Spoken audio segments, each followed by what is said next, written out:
Pessoal, tudo bem? Eu sou Dogival e hoje nós vamos continuar na nossa disciplina de alimentos e alimentação dos animais domésticos. A nossa temática é alimentos concentrados. Na aula passada, nós falamos sobre os principais alimentos energéticos, né, os principais concentrados energéticos ou basais utilizados na dieta dos animais. Hoje nós vamos falar um pouquinho, né, sobre esses concentrados energéticos, principalmente falando aí de algum grupo, a natureza de concentrados energéticos importantes, e aí nós vamos abordar os concentrados proteicos nessa aula como um todo, tá? Então vamos lá. Só para finalizar, né, a parte de concentrados energéticos que nós iniciamos na aula anterior, né, dentro de concentrados energéticos nós também temos o uso de óleos e gorduras utilizados, né, para fins energéticos. Diferente do amido, né, como veículo do uso de concentrados energéticos como veículo de energia via oxidação de carboidratos, como é o caso do amido e ou da pectina. Quando se utiliza óleos e gorduras na dieta, o que você está querendo veicular para o animal, né, enquanto nutrientes, são os triglicerídeos ou os triacilgliceróis. Então apresentam uma digestibilidade completamente diferente dos carboidratos, né? E normalmente, além de você estar ofertando aí a fonte de energia como triglicerídeos, você também está ofertando ácidos graxos que são essenciais para o desenvolvimento, né? Pode estar elevando algumas características da ração do ponto de vista sensorial, como aumento da palatabilidade, redução da pulverulência desse material. Normalmente, de uma perspectiva mais ampla, o que se coloca, né, como óleo e gordura na dieta dos animais é o sebo, que é proveniente, né, que é um ácido graxo saturado proveniente aí da graxaria de indústrias que processam ruminantes, a banha, que é um ácido também triglicerídeo, né, sólido à temperatura ambiente, que é normalmente oriundo do processamento de suínos, que é uma gordura um pouco mais insaturada ou com ácidos graxos monoinsaturados. Você tem gordura de aves, que pode vir de diferentes fontes, de víscera de aves, né, também de indústrias de gacharia, óleos de peixe e óleo vegetal. Então, esses produtos, sebo, banha, gordura de aves e óleos de peixe, todos eles são produtos de origem animal, e aí, como vocês sabem, conforme normativa, não deve estar presente aí na alimentação de animais ruminantes. Enquanto que o óleo do vegetal, sim, você pode incluir na dieta. Então, vocês vão ter a oportunidade, vai estar disponibilizado para vocês lá no ambiente virtual de aprendizagem alguns trabalhos mostrando aí o uso de óleos vegetais, por exemplo, modulando as características de composição em ácido graxo da carne de animais, né? Essas modulações de composição de ácido graxo da carne e composição de ácido graxo do leite hoje, né? Tá no auge aí do uso de modulação e de alteração, né, para a produção de carnes ou de produtos um pouco menos impactantes da perspectiva de saúde de consumidor. Então vocês têm aí diferentes fontes, né, como vocês podem ver aí, diferentes fontes de ácidos graxos, e o que vocês observam aí são os ácidos graxos saturados e insaturados, né? E aí você vê que, por exemplo, a banha suína, o óleo de girassol, o óleo de soja, eles vão apresentar uma maior, principalmente o óleo de girassol, o óleo de soja, uma maior quantidade de ácidos graxos poliinsaturados, prevalentemente, né? Discriminados o linoleico e o oleico, enquanto que o sebo bovino vai apresentar uma grande quantidade de ácidos graxos saturados e monoinsaturados, como é o caso do oleico, e a banha suína, quantidades também de ácidos graxos insaturados, né, como o oleico, mas também ácido linoleico e linolênico, tá? Então a banha suína é um pouco mais insaturada, por exemplo, que o sebo bovino. A mesma lógica vocês estão vendo aí na proporção de ácidos graxos saturados, né? Total de ácidos graxos saturados, total de ácidos graxos insaturados. Eu recomendo que vocês deem pause aqui, deem uma olhada nessas fontes, né? Então esse C12, C12 aí significa que é um ácido graxo com 12 carbonos, que não tem nenhuma insaturação, enquanto esse C18 é um ácido graxo com 18 carbonos, que apresenta uma insaturação. Se ele fosse acompanhado aí, por exemplo, de um N N9, como é o caso aí do 18.1, ou do N6, como é o caso do 18.2, ou do N3, como é o caso do 18.3 aí, você poderia colocar ele naquela ordem lá de ômega 3, ômega 6, ômega 9, que são a quantidade de ácidos de insaturações presentes, e aí onde começa cada uma das insaturações e o impacto que essas insaturações têm, por exemplo, na transformação desses ácidos graxos dentro do organismo animal, na transformação deles em componentes inflamatórios, né, e uma série de respostas desencadeadas. Do ponto de vista da perspectiva de alimentação animal, né, não importa aí se você tem ácidos graxos mais saturados ou menos insaturados com relação à mudança das características sensoriais do alimento, né, diminuição da pulverulência, uma elevação da palatabilidade das rações, né? Um outro ponto importante aí é a presença de ácidos graxos na dieta de animais, né, de gordura substituindo carboidratos como fonte de energia na dieta dos animais, redução do incremento calórico. Então lá naquele salto lá da energia metabolizável para a energia líquida, né? Quando você tem redução do incremento calórico, você vai ter uma maior proporção de energia metabolizável que será utilizada como energia líquida. Isso acontece basicamente porque existe geração de calor no processo de metabolismo dos carboidratos para absorção dos próprios carboidratos, e isso não acontece no caso das gorduras. Então esses são pontos importantes de vocês olharem, né? Então deem um pause aqui, olhem essa quantidade de proporção de ácido linoleico, linolênico e energia metabolizável e os coeficientes de digestibilidade dessas gorduras que normalmente são muito elevados, tá? Então agora sim nós vamos começar a falar lá sobre os ingredientes proteicos, né? Depois dessa introdução rápida aí sobre os ácidos graxos e a gordura utilizada na dieta dos animais. Agora nós vamos falar sobre os ingredientes proteicos dos alimentos proteicos, e antes de começar a falar especificamente dos alimentos, nós vamos falar um pouco sobre a natureza das proteínas, tá, pessoal?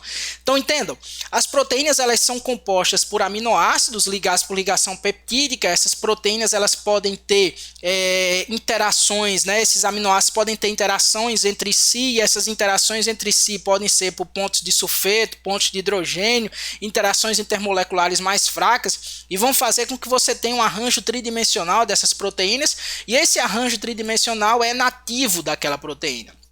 Esses arranjos tridimensionais das proteínas, bem como a composição desses aminoácidos, as interações entre esses resíduos de aminoácidos, vão gerar a natureza de solubilidade daquelas proteínas. Então, nos alimentos ou nos ingredientes, é comum você ter aí proteínas mais solúveis e proteínas menos solúveis. Então, proteínas fibrosas são menos solúveis e proteínas globulares são proteínas mais solúveis, né? Então, é comum esses arranjos, né, de fibrosas, globulares e por aí vai, estar relacionada justamente com a interação intermolecular entre os aminoácidos. Um outro ponto importante para falar para vocês é justamente do perfil aminoacídico e das diferenças de proteína em relação ao atendimento das exigências das espécies animais. Isso é um ponto importante, né, para a gente dar um pontapé aí em relação às diferentes fontes de aminoácidos, porque nós falamos aqui na perspectiva de proteína bruta, para se tornar mais fácil, mas hoje já se fala aí em perfil aminoacídico das principais fontes de alimentos, ou então de fracionamento, de porção daquela fonte que é mais degradável, menos degradável, rapidamente degradável, não degradável no rumen, degradável no rumen. E um ponto central aí é justamente na questão da essencialidade, dessas proteínas, tá? O que nós temos aí são aminoácidos, os aminoácidos eles apresentam, né? Os animais eles apresentam exigência por aminoácidos essenciais. Nem todas as fontes vegetais vão ter todos os aminoácidos essenciais na mesma proporção necessária para a resposta animal, e por isso que nós fazemos geralmente associações entre fontes proteicas para atender às exigências, ou então lançamos mão de ingredientes, né, de aminoácidos sintéticos para fazer esse atendimento. Um outro ponto importante é a proteína ideal, que é justamente aquela proteína que vai constar na dieta com um perfil aminoácido idêntico àquele demandado pelo animal. Então essa é uma busca, né, virtualmente aí, dos nutricionistas para atendimento das exigências de aminoácidos. Então nutrição aminoácida em detrimento da nutrição proteica, e o contexto de que cada alimento ele vai apresentar diferentes proteínas, e essas diferentes proteínas vão apresentar diferentes aminoácidos, e a relação entre esses aminoácidos e essas proteínas, elas vão estar lá com o atendimento das exigências nutricionais por aminoácidos animais. Então, em última análise, né, para vocês ficarem mais próximos do tema, quando nós ofertamos, né, concentrados proteicos para os animais como veículos, né, nós estamos veiculando aminoácidos, né, porque a exigência dos animais é basicamente por aminoácidos. Então, uma das principais fontes proteicas utilizadas aí, né, como veículo de aminoácidos é a soja, né? O Brasil é o maior produtor de soja, e geralmente a maior parte da soja ela vai ser utilizada para produção de farelo de soja e produção de óleo de soja. O farelo de soja, assim como o grão de soja já atingiu, né, uma condição de não ser mais um coproduto devido à sua natureza comercial. Ele já tem preço regulado aí por mercado futuro, e o farelo de soja influencia bastante sobre o preço de produtos de origem animal, principalmente produzidos aqui no Brasil, como por exemplo carne suína, carne de frango. Mas, né, o farelo de soja deriva basicamente do grão de soja, e esse grão de soja, né, ele vai apresentar características diferentes da perspectiva, né, do que seria o farelo. O grão de soja ele vai apresentar teores de extrato etéreo por volta de 19 a 20% da matéria seca, então é uma grande quantidade de gordura, o grão, tá? Teores de proteína bruta mais modestos, por volta de 35, 38% da sua matéria seca, e quantidade de energia metabolizável elevadas, basicamente devido ao alto teor de gordura, né? Então essa gordura ela vai ser utilizada, vai reduzir o incremento calórico, vai ser utilizada grandemente pelos animais, e aí quando se aplica na forma de NDT, dá teores de nutrientes digestíveis totais por volta de 90% da matéria seca. Entretanto, o farelo de soja vai apresentar alguns fatores antinutricionais que, se não forem tratados, vão gerar então problemas para os animais. O farelo de soja vai apresentar fatores inibidores de proteases, tanto termoláveis como termoestáveis, vai apresentar uma série de saponinas, vai apresentar outras lecitinas e outras características que vão dificultar, causar inflamação no trato gastrointestinal, dificultar o processo de uso dos nutrientes, e precisa então ser processado. A sinuca de bico é que esse processamento também dificulta, né, a parte aproveitável da proteína bruta e diminui aí a quantidade de aminoácidos essenciais, né. Um ponto importante em relação ao grão de soja é justamente a quantidade de extrato etéreo que a gente precisa levar em consideração, e que essa quantidade de extrato etéreo aí, ela está relacionada basicamente a triacilgliceróis, né, o óleo de soja especificamente, rico em ácidos graxos linoleico, né, 18,2, né, e ômega 6, e esses ácidos graxos aí eles são insaturados, e eles podem gerar alguns problemas, por exemplo, quando ofertados para animais ruminantes. No caso, quando são ofertados da forma do grão de soja, né, devido à natureza de oferta de degradação do grão de soja ser mais lenta para disponibilização desse óleo, desse extrato etéreo no rumen, você tem efeitos menos pronunciados. Então anotem isso que eu acabei de falar, anotem e levem lá para discussão no ambiente síncrono da gente, tá? Esse é o grão de soja, a leguminosa, né, oleaginosa, e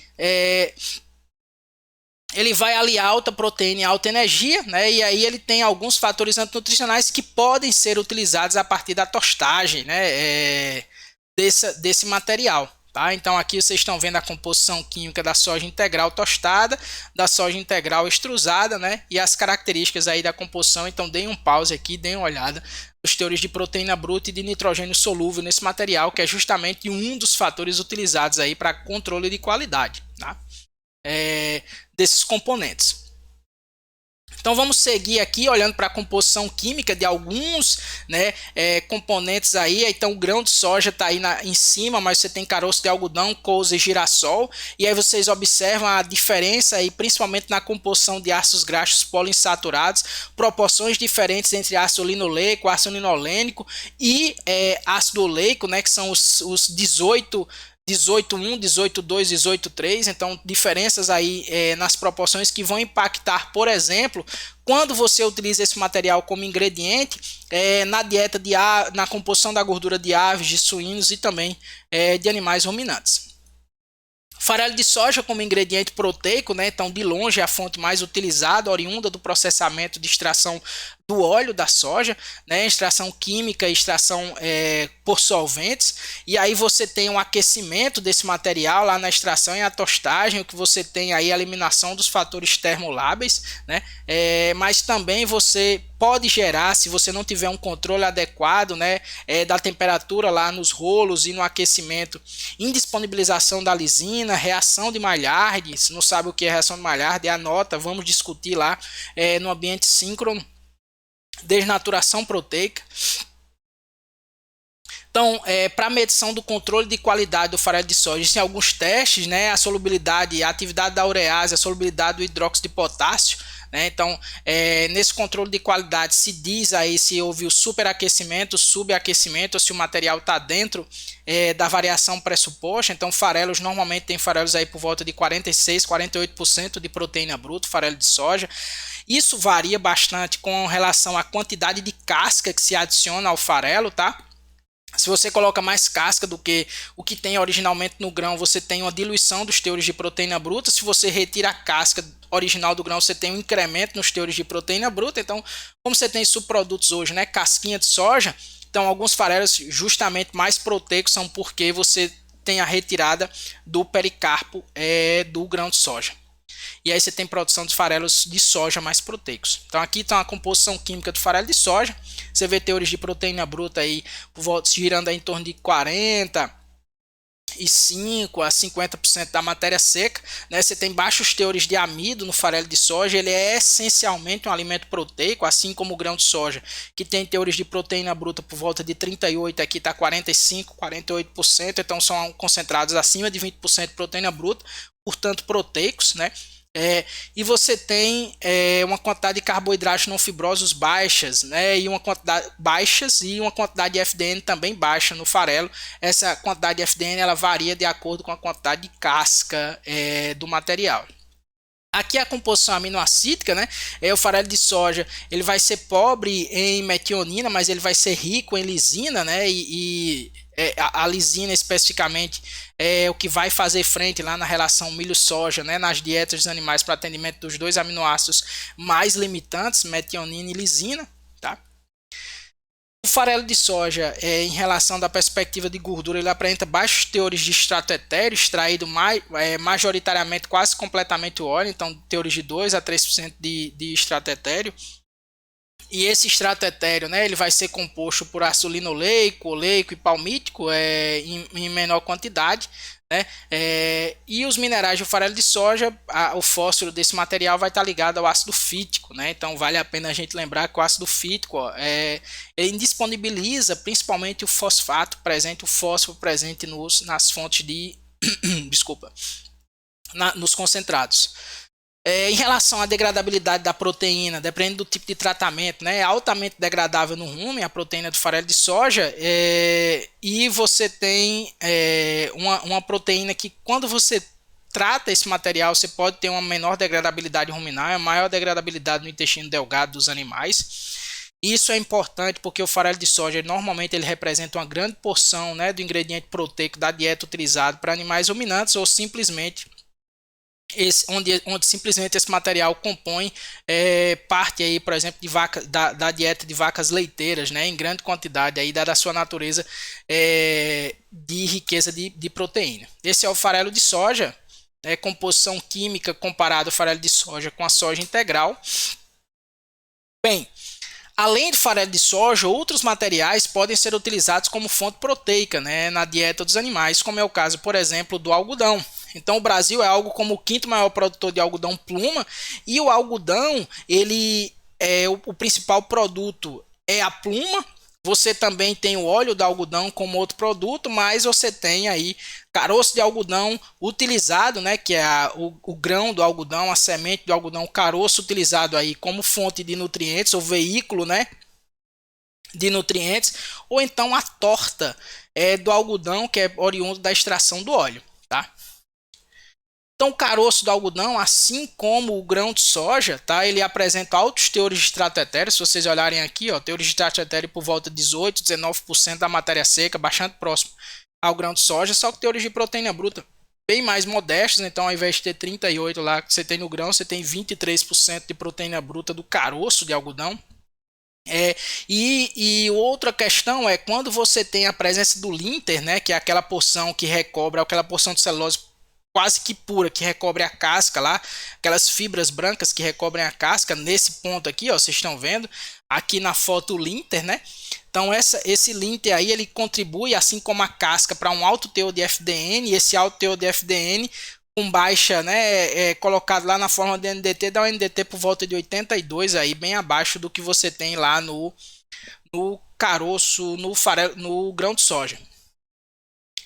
Você tem aí teores de proteína, teores de FDN por volta de 44%. Um dos problemas, né, do caroço de algodão justamente é a presença do gossypol, né? Então, esse gossypol é um fator nutricional macho esterilizante, pode gerar alguns problemas nas fêmeas, mas basicamente gera problemas de esfera reprodutiva nos machos, né?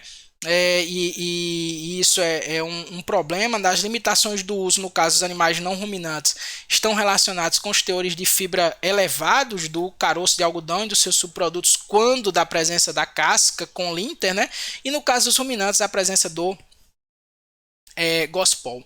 Né? Então esse gospol ele vai ser um alcaloide, né? E ele vai apresentar uma série de problemas, desde infertilidade nos machos, né? Anemia, descoloração de gêmeos na fêmea, off-flavor na carne dos animais alimentados com altos níveis lá do caroço de algodão, e apresenta um excesso de gordura insaturada. Esse excesso de gordura insaturada ela pode ser tóxica para o ambiente ruminal, mesmo sendo liberada de forma lenta, né? Quando o caroço é adicionado na dieta, pode ser tóxica para o ambiente ruminal, e isso pode gerar uma resposta de decréscimo no consumo de matéria seca dos animais, decréscimo no ganho de peso, porque o desempenho é função do consumo de matéria seca e outros fatores, como vocês estão vendo aqui nessa tabela abaixo. Então anotem aí para a gente discutir um pouco os impactos da gordura insaturada presente em algumas fontes, né, proteicas, sobre o desempenho animal, para que a gente consiga discutir isso mais marcadamente no nosso momento síncrono. Aqui vocês estão vendo a composição de diferentes caroços de algodão. Então, o que vocês observam são teores de proteína bruta mais estáveis, aí, teores de extrato etéreo, né, um pouco diferentes, né, de acordo especificamente com os teores de fibra também, que variam da presença ou da ausência de linter. Né? Bem, quando você processa o caroço de algodão para retirada do óleo, o que se sobra então é o farelo de algodão, que com certeza vai ter menos gordura do que aqueles 18, 19% que vocês viram, e mais proteína do que aqueles 23% que vocês observaram. Quando a extração, né, ela é feita no caso do farelo, que é extração mecânica, extração química, você vai ter teores de proteína bruta do farelo que variam de 26 até 40, 42, 45% da matéria seca, que depende especificamente da presença de casca e da presença de linter, nesse caso específico, tá? Então, isso aqui é a torta do algodão, a torta gorda, né? Vocês estão vendo ali aquela parte mais escura que vocês estão vendo aqui. Especificamente, o algodão vai passar pelos rolos compressores que são aquecidos, né, para retirada do óleo. Aí o que você tem aí é um aquecimento dessa porção. Esse aquecimento aí leva a uma desnaturação e indisponibilização de alguns nutrientes nessa camada que vocês estão vendo. Então, vocês vão ver teores de proteína bruta aqui da descrição do farelo de algodão entre 28% e 44%, teores de FDN, né, bem variável de acordo com a presença de casca e a presença de linter, tá, desse material, e teores de extrato etéreo não tanto variáveis assim se comparado, por exemplo, né, com a torta do algodão. Aqui vocês observam diferença também entre a casca do algodão, o caroço do algodão inteiro, o caroço do algodão deslintado. Então deem pause aqui. Vale a pena dar uma olhada nesses componentes para vocês olharem aí as relações entre os teores de proteína bruta, de FDN, de cada um desses componentes, e o impacto disso aí do ponto de vista da perspectiva nutricional. Tá? Então, aqui é um efeito quando você substitui o caroço, né, quando você inclui a casca do algodão.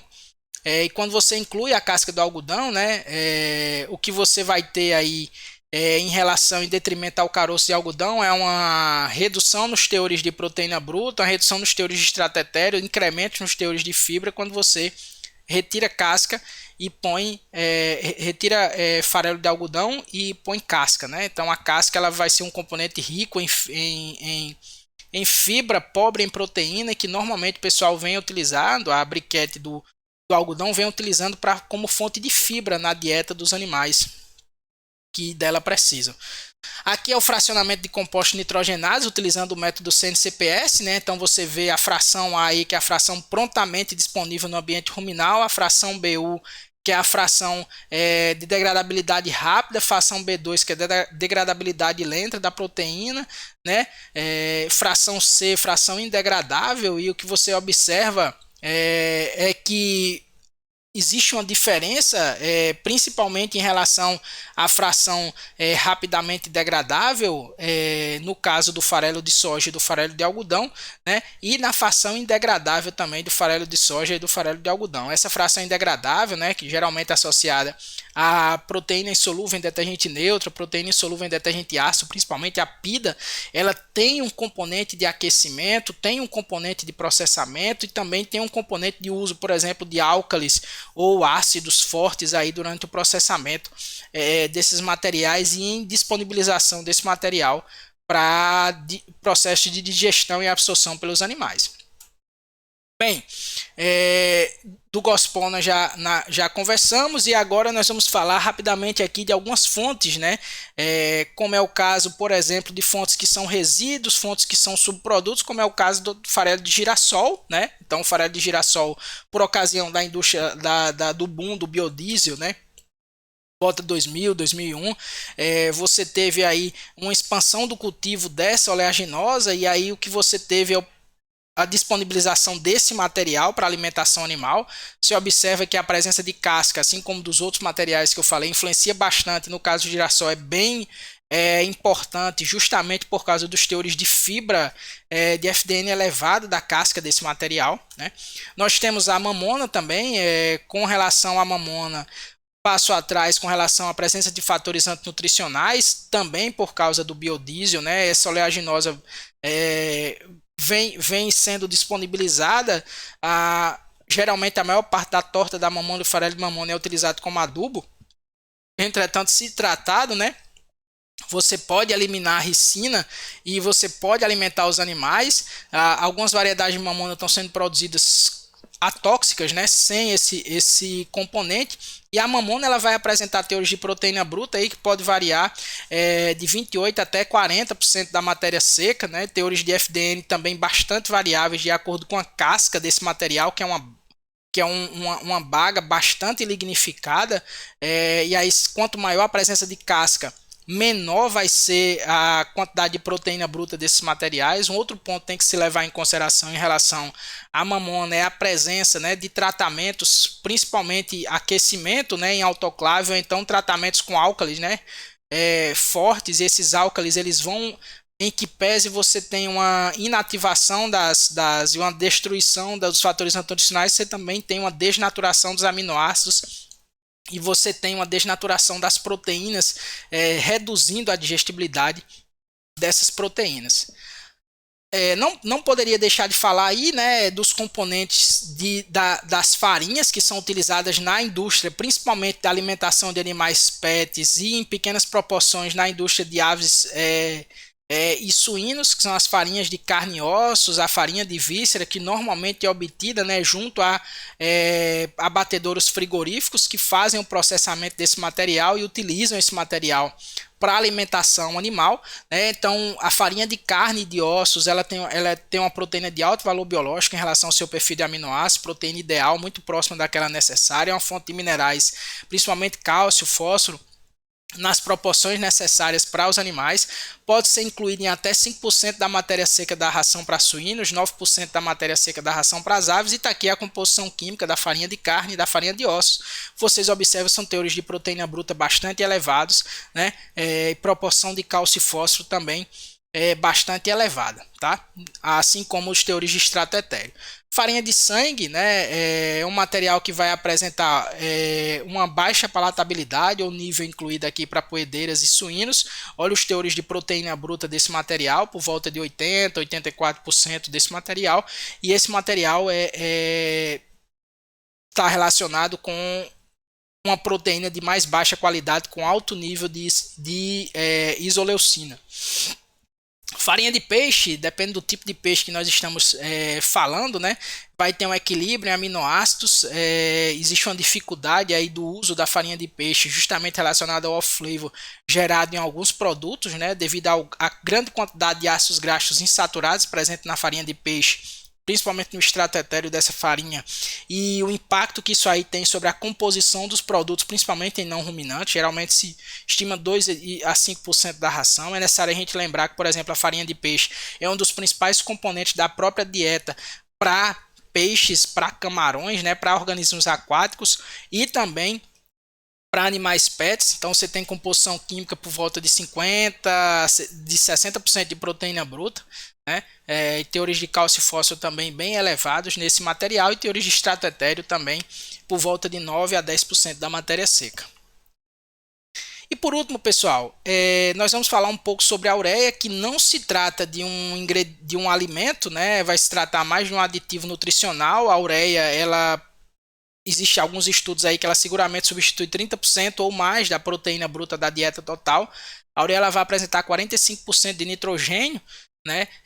E quando utilizada, por exemplo, na dieta de ruminantes, ela tem um equivalente proteico mais alto do que a própria massa. Existem recomendações de uso. A ureia, por se tratar de um material que em altos níveis ela pode ser tóxica, a dose máxima de recomendação é por volta de 50 gramas de ureia para cada 100 kg de peso corporal.